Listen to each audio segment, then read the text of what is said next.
నమో వెంకటేశాయ. ముఖ్యంగా ఈరోజు స్వామి వివేకానంద గారి జయంతి శుభదినము.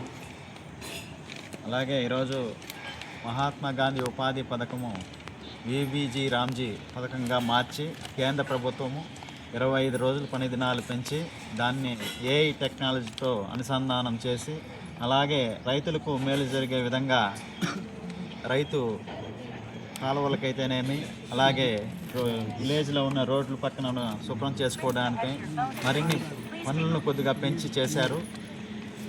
ఉపాధి హామీ పథకం కింద ఇంత ముందుగా 2014 ముందు అనేక అవకతవకలు జరిగాయి. అలాగే బియ్యం ఇస్తున్నారు, బియ్యంలో కుంభకోణం జరిగింది. ఉపాధి హామీ పనులు చేయడంలో కమిషన్ల రూపంలో కూడా కాంగ్రెస్ హయాంలో పూర్తిగా అవినీతి జరిగి ఉపాధి హామీ కూలీలు చాలా నష్టపోయారు.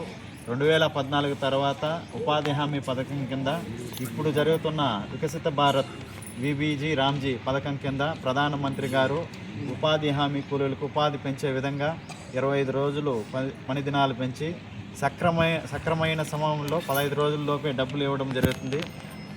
రాష్ట్ర ప్రభుత్వానికి కేంద్ర ప్రభుత్వానికి ఉపాధి హామీ కూలీల తరఫున ధన్యవాదాలు తెలియజేస్తున్నాము. అలాగే ప్రతిపక్షాలు ఎందుకు ఆందోళన చేస్తున్నారో అర్థం కావడం లేదు.